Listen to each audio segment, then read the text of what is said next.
Okay. All right, guys. How are we all? Say hi.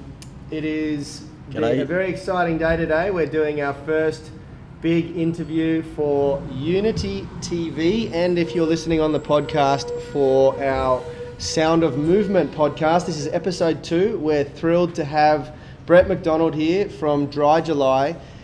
Big month for you last month, brother. Yeah, guys, thanks for having me this morning. 31st of July, probably my favourite day of the year. But yeah, it's been huge. Dry July has obviously gone above and beyond this year. We're going to raise $7 million for people affected by cancer. And what was your goal? We're hoping to get 5 this year. Wow. So knocked it out of the park, mate. Way out, yeah. It's incredible, and somehow always kind of pinch myself that I inspire people to give up alcohol for a month, and this year we've seen 36,000 Aussies go dry. Wow. Yeah. And those are the ones that registered too, right? That's it. Yeah. We do encourage everyone to register because we take everyone on a journey and give them a lot of health tips. Yep. But also educate them around why Dry July exists and what we fund, and how their money that they raise makes a massive difference to people going through a really tough time. Yeah, wow. That's unreal, mate. You got me. I know you didn't get rad, but you got me until Saturday. Yeah. I used my. You get one hall pass, right? Yep. Yeah. I used my hall pass on Saturday. We had a couple of guests over for dinner, and I drank way too much wine. But that was the first drink in 5 weeks. I actually started 1 week early. So for all of you out there that feel disappointed in me, no, I think I made it through. Yeah, we do have the golden tickets, because when we had the idea, everybody was just giving us excuses. Like, it's end of financial year, I've got a work party, it's my birthday, I've got a friend's birthday, it's a sport event, So the golden ticket was the perfect excuse. It's like, well, no one can not do it anymore. Yeah, that's right. Awesome. Exactly. It's actually a big deal for us. And we did have quite a little crew. I wish I had promoted it more. We'll talk about that later. But we did have a few doing it, and it's our birthday. It's our birthday in July, and that's kind of why we never jumped on it in the last year, because we've always organised a big party. But this year we were like, no, we've got to do it. And next year I'm going to make it a full-on, across the board, everyone does it, because with a bit of promotion I think it'll go a lot better. Well, we've raised over $2,000 in the Unity Gym team, so that's incredible. Yeah, that's awesome. Let's 10x that next time. That sounds good to me. Yeah, absolutely. I think there was like one person responsible for most of that. I won't name him on here, but thank you very much. You know who you are if you're listening. Yeah, it was really great, and it was great to get some people on it. Give us a bit of a background about Dry July and how it came about, because it's a pretty cool story. Yeah, look, we never set out for it to be a fundraiser. It really just started as an idea amongst a couple of guys. We were probably drinking a bit too much back then, bit of a backpacker scene down in Bondi where I was living. And after a friend's 30th birthday, we kind of took stock really and realised we'd been going pretty hard for about 6 months. And drinking straight after work all the way through to Sunday night, and just repeat, for about 6 months on the trot, and could really feel the pain of that. And so we set ourselves this challenge of, let's see which one of us can last the longest without a beer. And the next kind of milestone on the calendar was 1st July, and still going out to clubs and bars, and it got coined our Dry July from other friends. And look, it's just that constant hounding of peer pressure as well, of like why we're not drinking, what's wrong with us mentally, physically, and just not having a justifiable excuse that people would accept. And I was getting bought beers, and people waving them under my nose, and they were just going warm on the table. And that exact time my auntie was diagnosed with cancer, and hearing a lot about her treatment process, and certain facilities didn't have the right equipment, and she had to travel to get certain scans, and just kind of thought, how can that still be the case in this day and age? And so really a kind of light bulb of, it's a real challenge not to drink, and what if we just turned it into a charitable fundraiser for direct tangible change for cancer patients and their families. And that was really how it started, as the idea. And my background is website design and graphic design. The guy that I started with as well as web developer, so we combined our skill sets. And he actually had a really tough time himself. He was not well at all that year in 2007, and at the end of 2007 was admitted into Prince of Wales Hospital because he had a tumour blocking his left lung. And he went through that process that a cancer patient would go through, and thankfully it was benign and was removed. But after his experience, we're like, you know, cancer's really kind of dealt us a blow, and I've lost a lot of close family to cancer over the years. And, you know, we thought, what have we got to lose? We'll just build a website, put the idea out there, and our goal was to raise $3,000 in 2008 to buy a new TV for the waiting area of the Prince of Wales Cancer Centre. Wow. And try and get 10 mates involved, and we'll raise $300 each. So that was the grand plan, and that would be the end of it. That's insane. And 10 years later, and it's a 10-year anniversary this year. It is, yeah. So we were able back in the day to get on radio with Adam Spencer on ABC local radio, and his dad had an experience with cancer and prostate cancer, so he understood straight away what we were trying to raise money for, and he got behind us and rallied the powers that be at the ABC, and they put us on the map. Awesome. And really gave us some huge organic growth. And, you know, kind of fast forward 10 years, we've raised over $36 million and encouraged about 150,000 Aussies to give their livers a break. That is amazing. I had no idea how it got started, Brett. That's a very inspirational story. And a lot of people probably don't know that alcohol abuse is a major cause of cancer. A lot of people don't associate alcohol with cancer. So I've only just recently, for the first time, seen in mainstream media some ads talking about, did you know that alcohol causes this many thousands of cancer, cases every year? And of course, we all know that cigarettes cause cancer. That's been the big driving force. So that's amazing. I had no idea that that's how you started. Isn't it unreal how such a small idea can turn into something so huge? And to hit such a massive milestone this year, who knows where it's going to go to next year. It's obviously not losing any momentum. It's obviously gaining momentum, and it's something that people are really starting to adopt and to get on board with. So well done, mate. Congratulations. Look, what we found over the years, and we've changed our messaging a little bit over the years, where it was all about getting healthy. But the cause was quite lost in there, and over the last couple of years we've really pulled the cause through, because we've got so many stories about how the funds have made such a massive positive difference to people going through that journey. But yeah, it's just been what we do find with it, because we take a light-hearted approach. You know me, that I'm not a doctor. I'm not a specialist in dangers of alcohol, so we just allow people to come to their own conclusions around the role alcohol plays in their lives. And that's just such a great conversation starter between families, friends, businesses, workplaces, and people make it their own. And, they go out there, and it's just incredible what we see people do for Dry July, from holding, kind of work functions. Last year we had a guy wrap his sports car, his racing car, in Dry July graphics. And, awesome. It's just incredible what people do. Yeah, it's...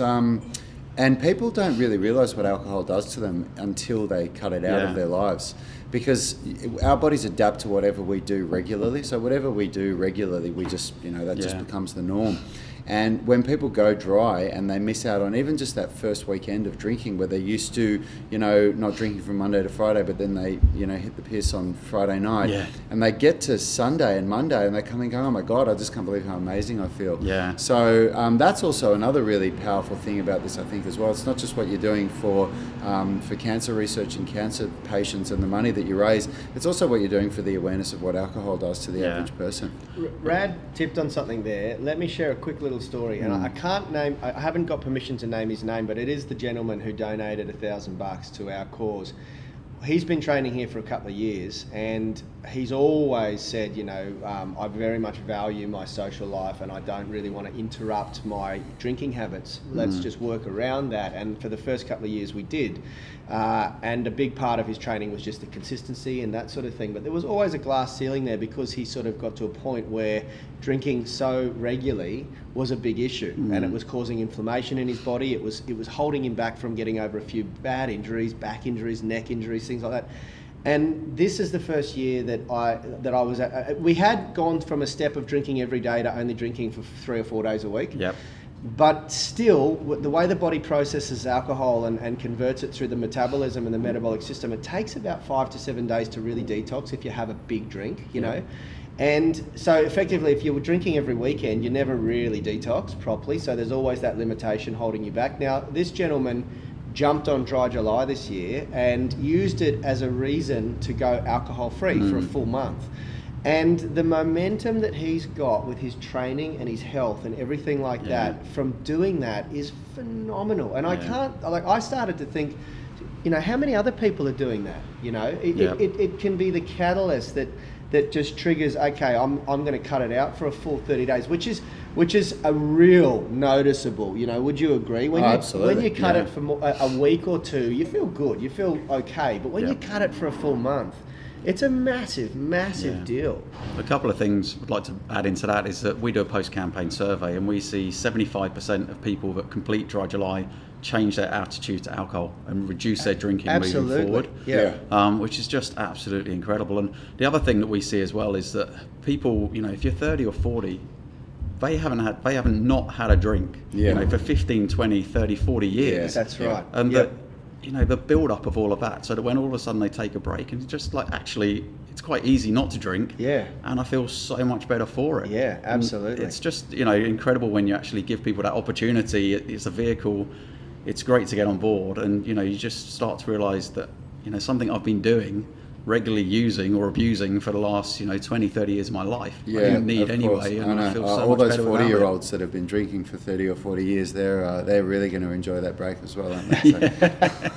So. Rad's just turned 40, so there's a bit of an inside joke here. But look, Kalisha will vouch for this. She's buzzing around doing our Instagram stories at the moment. You'll probably see her in and out of the shot with baby in tow. I was so ruthlessly hungover on Sunday after having a bottle of wine on Saturday night with some friends, you know, and it just like after going 5 weeks without booze, I was like, oh my goodness, like I'm genuinely I'm driving to the dinner party on this Saturday night, you know, like I'm just done, mate. It is so powerful. It's so good for the body to do it, and it's gaining traction, right? Like this year was your biggest year. Yeah, look, we've you know, this is our 11th campaign, 10th campaign year, and for about the past 6 years we've been around the $4 million raise mark with about 20,000 people.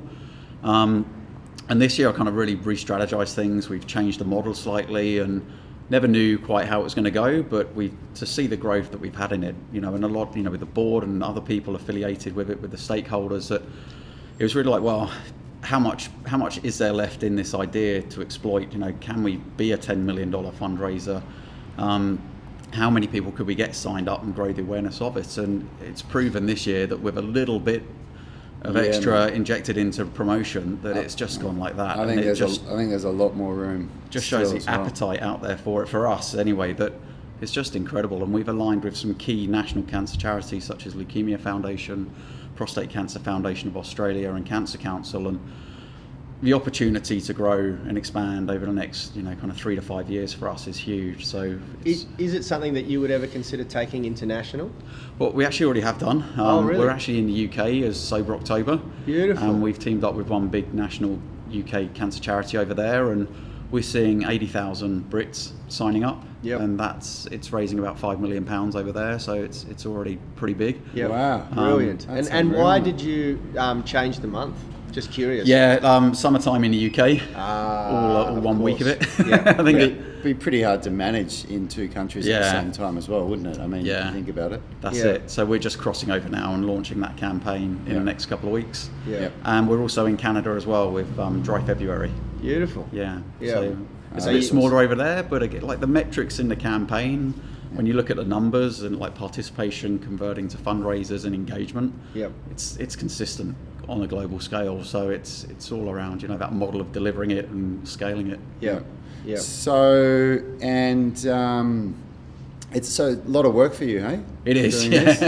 I'm wrecked at the moment. And you're a new dad. You've joined the father club. We're all 3 relatively new fathers here. Young's got a 3-year-old and an 18-month-old, and I've got a 18-month-old. And how old's yours? 6 months. 6 months. Yeah. Wow. 3-year-old and an 18-month-old. I got a 6-month-old. A 6-month-old. I was thinking about myself there.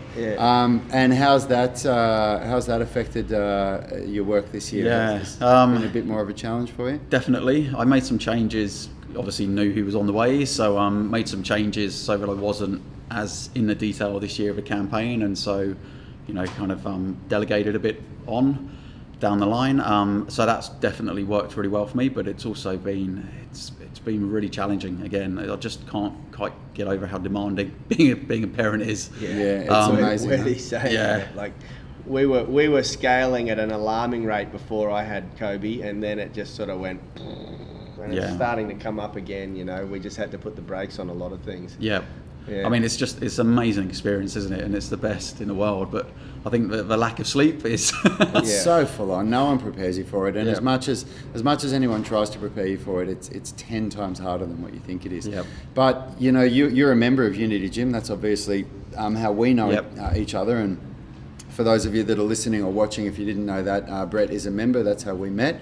And you know, through all of this, through Dry July, everything leading up to it, you launching it, running it for this year, having your biggest year ever, through having a new kid, you've still managed to keep up your training. It's been hard for you. There's been times that Yanni and I have both, had a chat to you about how you're going to make it work. But you have managed to keep coming in a few days a week. Talk us through that. How's that been affecting everything? Yeah, look, I think I'm not in as much as what I'd love to be, and I really enjoy it here. It's just a struggle. I think I'm kind of ruled by a little one in terms of how his night goes. Kind of really plays on how my day goes. But I benchmarked myself against what I was doing last year and how I was feeling last year, and I didn't work out. I might have worked out maybe 5 times in a whole of a year before I joined in end of September. Mm-hmm. So for me to be kind of going through my busiest time of the year, to still be coming to the gym, kind of 2 or 3 times a week is a huge achievement for me, and I know that's a big thing that you guys say in here. It's not about competing with everyone else, it's about your own journey, and that is for me what I'm taking on board. And it's like this, I'm still infinitely further ahead than what I was last year, because fitness and health wasn't even on my radar. And certainly some of the key things you guys have said to me along the way, and in terms of the apple doesn't fall too far from the tree, I really want to be I want to be somebody that my little boy looks up to, and I still want to be around. I'm a 42-year-old dad to a 6-month-old, and I want to be around for as long as I possibly can. So trying to really get that embedded early on and kind of move forward with that. No, that's unreal. Around is a really good, that's a really good thing to talk about, because a lot of people don't quite understand the concept of how our body starts to slow down and break down and lose ability as we get older, and this is very real for Rad and I too. I'm 38, Rad's 40. We're slightly older parents, you would say. I mean, we're not old parents, but we're slightly older. People were having kids in their 20s and 30s back in the day.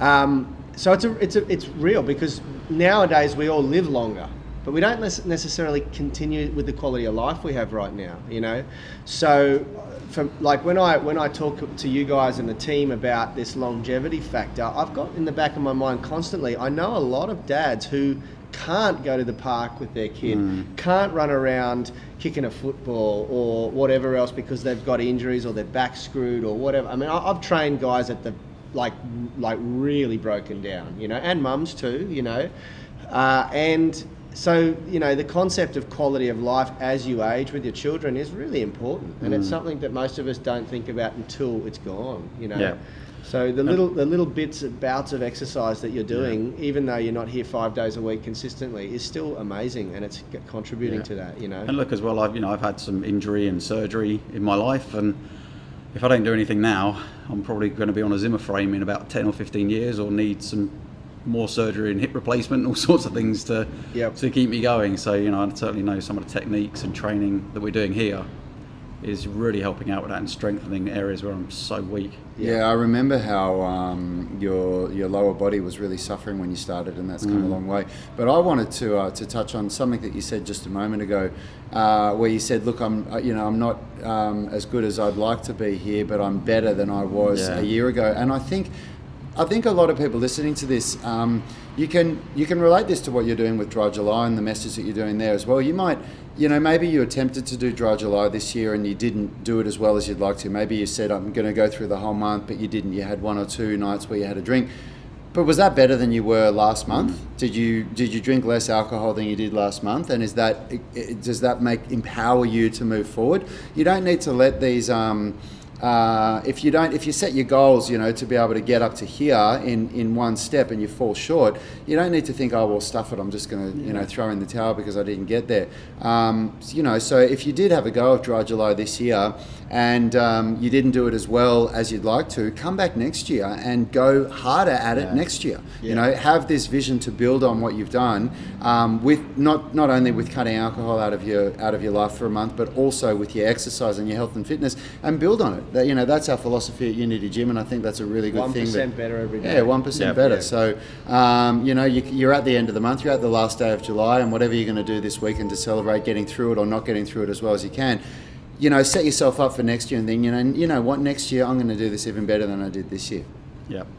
Yeah, absolutely. Or do a dry August. That's it. Keep going, people. Keep going. I know that a couple of the guys here are feeling that good that they want to keep pushing on, and look, this is the thing. This is what you were saying before. It changes people's perception of that, yeah, man. Next year I want to really blow it up. I want to start promoting it a month or so early, and I want to get it up. We'll get the posters up early. We're going to do more on social media, things like that. One that is curious for me. Have you found the rise in social media? Do you think that's contributed to the growth in Dry July? Is it making it easier to get the message out? Absolutely. I mean, when we started, Facebook had just launched, and so Twitter, and so we were early adopters of that. Yep. And we just had such huge organic growth on those channels, and their business models have changed slightly. So now, we have to, it's a kind of pay to play type environments, but we get so much interaction on there. And I think some of the biggest things we see, and the same with, your support group, is the community engagement that we get on that. Like, we'll get some questions put out on the channels, and we're kind of sat there trying to go, oh, well, let's work out how we answer this. And all of a sudden 5 people have already answered. And giving suggestions, ideas, hey, try this, or we're with you, and motivation, and we actually don't need to engage. It's just like, wow, this is taking care of itself. And that's certainly something I see on your support group, and it's just so inspiring to see that. Absolutely. That's how we leverage that. I mean, we're doing it right now. We're going live to Facebook, hey guys. But that's something that we leverage as well. That sort of herd mentality, the community, the tribe. We have our support group, things like that. So I think that would really, really help. So where to from here for you, mate? Like, what's the plan? Like personal life, training life, Dry July, everything. How does it all come together? What's the picture look like? What's your vision of 10 years from now? Yeah, look, I want Dry July to be known and recognised as the key organisation that's funding cancer projects and programs and initiatives, and be the go-to organisation for that. And we're well on our way to achieving that. So, as we've grown this year, we see that there's some really fantastic growth left in it, and really want to take advantage of that and see how we can capitalise on that. Personally, obviously, I want to continue my health journey, and I think kind of relaying back to what Rad said to me maybe 6 or 8 months ago was 3 key things: your health, your work, and your relationships. And so focusing on those and making sure there's balance in those, and that one doesn't lose focus. Because as soon as one of those goes out the window, it's all going to crumble down. So just maintaining that balance. Next year, if I've been in 2 or 3 times a week this year in May, June, July, hopefully next year that'll be 3 or 4 or 5 times a week. So absolutely. Working on being able to achieve that. And I think the biggest thing I've learned whilst I've been here at the gym is the signs and the signals, in terms of why am I just kind of going for the cookie jar at 3 o'clock in the afternoon, or reaching for ice cream at 9 o'clock at night, or just and why am I feeling certain things at certain times, or stressed, or and how to combat those and deal with those experiences and feelings. And I think that's something I was never really aware of, and I think certainly you guys have helped me understand that. I've still got a long way to go with that. Everyone does. There's always room for improvement. Absolutely. Oh, that's cool, man. And family life, are you planning more children? What's going on? I'd love to. Yeah, we'll see how we go. First one's challenging enough. Mate, I remember being at that 6-month point and just feeling like some days were just absolute torture. I remember, everybody seems to say, it gets easier, but I've kind of got to the 6-month mark and go, I think it's getting harder. No, honestly, it gets harder, but you get more conditioned to it. That's my experience, my personal experience. Kalisha and I were always determined, set we were going to have 2. And at your stage, right up until probably 1.5 years, Kobe was, we were like, no fucking chance, we are not going to survive another one. Yeah. You know? And we just switched it off. We were like, no, it's not going to happen. It wasn't until Kobe was about 1.5 that we started to feel human again and thought, maybe we could. Are we being selfish, you know? And then we started to come around to it. But man, it was just so intense that first year. I mean, honestly, I always say to people, don't just, with health, when you're training and you're eating better, you have the ability to influence the people around you, your network, you know, and when I talk to you about that, it's like, it's an understatement because of what you've done with Dry July. You've impacted thousands, like tens of thousands of people, you know, but the around the family and things like that and what you're doing, it really is something that you can start to consider on a higher level when you start to have kids, you know, and my hat comes off to you for being able to do it. I saw how full on, even just to try and get our interviews organised, because we were both playing tag the whole time, and we wanted to do this a few weeks ago. You know, it was a hectic month for you. So my hat goes off to you that you're able to scale this amazing thing whilst having a freaking baby at home. Like, honestly, man, that is just insane. You deserve a medal for that. And two, how successfully you've done it, you know, to have so much impact on people. I think it's something that you should be really proud of. Thank you. Thanks. Yeah, it's unreal. I didn't know the background story to it, and there's always such a cool story of how these kinds of things got started, and to hear that today is quite inspirational for me. I love I love how it all came together. And I remember when you posted only a couple of weeks ago that you just hit that 5 million mark and how stoked you were, and I was thinking, wow, there's still like 10 days left in the month. I wonder what's going to happen. And to hear you tell me that you hit $7 million is just unreal. And just like Yanni said, that for that to happen through this whole time, like I've been talking to you the whole time through having a new baby, when you've been in the gym training and you've come in here with your eyeballs hanging out of your head sometimes when you've had 2 hours sleep and you've still come into the gym and still got your training session done, and it's just unreal. Brett, well done, mate. Congratulations. Thanks so much, guys. Well, thanks for all your support. You know, it's incredible what you guys do for everyone in here. You know, and you take everyone on this journey. It's really, really exciting to be part of it. Thanks, mate.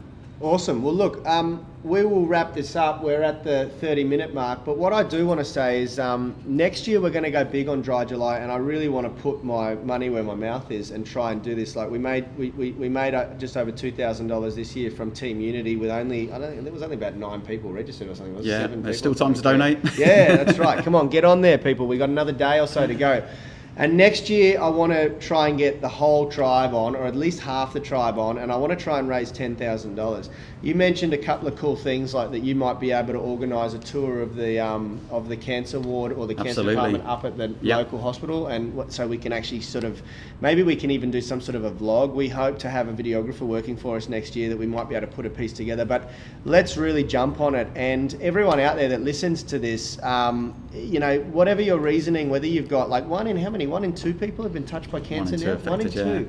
Like our grandfather died, 2 of our grandparents died of cancer. And so many people have been touched by cancer. If that's your motivation, then that's fantastic.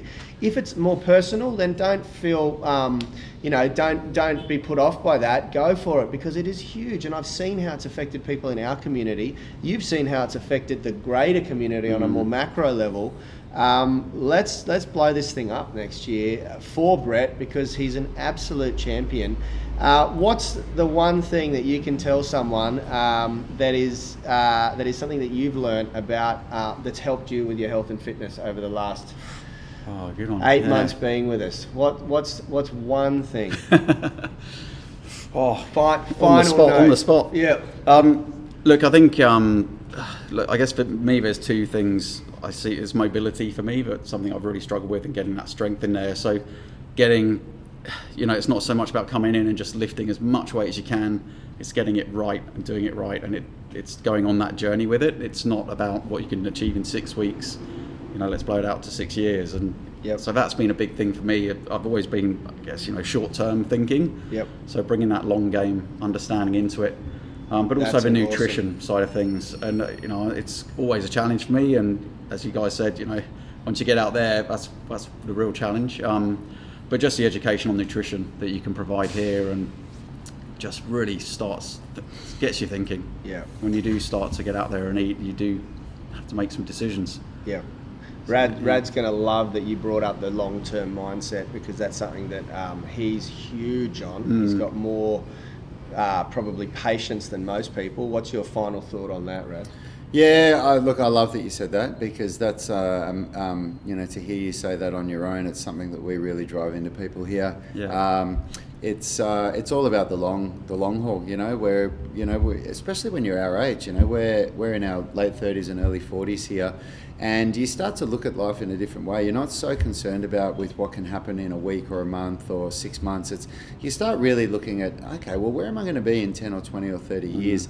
And when you start thinking like that, it needs to affect the decisions that you make today, and you need to understand the concept of just consistency. And you can relate this to exercise, like you've just said, or with cutting back on alcohol or something. You don't necessarily need to say I'm going to go cold turkey, but you can start with going cold turkey for a month, doing something like Dry July, and then think, okay, well, what can I carry forward from here? Not, okay, sweet, I've done my month, I'm going to go straight back to the way that I was before, and create that long-term mindset where you think, what are the actions that I do today that I can sustain? How are they going to affect me in the future? So yeah, that's awesome to hear you say that. Unreal.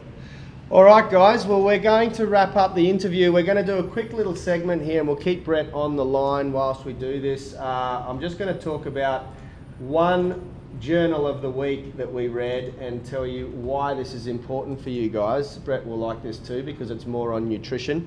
So I read every week. I get coached by Tony Battaji, who's a good friend of mine, and he summarises all the best research coming out. And last week we looked at intermittent fasting as opposed to calorie deficit depletion, and we found that intermittent fasting was more effective, not on a calorie displacement level, but on an overall health level. There was more. How did we put it? There was more fat in the blood after lunch and dinner when you're eating a calorie restricted diet over a 7-day period, as opposed to when you fast. So when you intermittent fast for a couple of days, there's less of that damaging fatty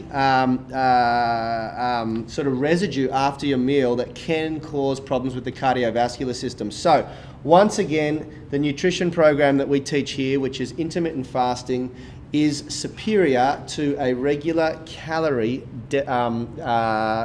restricted diet. If you want to look it up, if you want to know what the difference to that is, a calorie restricted diet is where you still eat breakfast, lunch and dinner and whatever you want during the day, but you're calculating your calories and you're thinking, I'm going to only eat 1,500 calories today or 1,000 or whatever it is. Whereas intermittent fasting is where you go for a whole block of time, usually a minimum of 16 hours, without eating anything except for water and black coffee and black tea. So that's the difference if you don't know the difference there. Have you tried the intermittent fasting yet? And how'd you go with it? It's really hard to get going on it. Yep. But once you get, your body just starts to feel so much better after it. Getting to that kind of couple of days in. Yep. I've really found it very difficult. Yeah, I found the same. It was really hard for me as well. But I even found because I started with only doing 2 days a week, Monday and Tuesday. And for the first month, like there was even 1 or 2 weeks where I stuffed it up and I ate something or drank something that I couldn't, that stimulated the the pancreas to release insulin. But then after I got some momentum, I started to find that I was feeling better on the Monday and Tuesday than I did every other day. And so I started fasting Monday to Friday just because I felt better on all those days. Yeah, and now I do it Monday to Friday every week. Yanni does it 7 days a week. I do it 5 days a week because I still love my eggs on the weekend. It's a bit of a ritual with my family, but yeah, and I feel great, and it's just easy now. I'm glad you tipped on it, because that transition period in the initial term is quite difficult. It's difficult on most diets. Most people just don't follow through with a calorie restricted diet. Now, I should point out in the study, it was proven that both diets lost fat at an identical rate. It didn't matter whether you were intermittent fasting or just on calorie restriction. It's really important to reinforce that the benefit of intermittent fasting is on a cellular level, and it's on that pathological level, the blood fat. Now, this was published in the British Journal of Nutrition, And I will put a link in the description on the video today on Facebook if you do want to head over and have a look at it. It is quite interesting. Other than that, guys, that's pretty much it. Yeah, Thank you very Thanks so much. much. Good Thanks, show. Brett. Thanks for coming in. joining us, Cheers. Brett. That was really, Thanks, really everyone. fun and really great to hear the story behind Dry July, because I Yes, think sir. that the more people that understand it, the more people will jump on board. Thanks for giving me the opportunity to share it. Thank you. Cheers. Any final notes, Rad? No, just keep on being awesome, mate. Keep on doing great things. Keep hitting the gym. That's right. Yeah. Guys, you will be able to find this on our podcast on Apple and Google Play. Otherwise, watch the video on the Facebook page if you already are on the podcast, and we'll post it on our YouTube channel as well. Thank you very much for joining us today, and we will see you next time on Unity V and the Sound of Movement podcast. See you guys. Take care. See you guys. All right.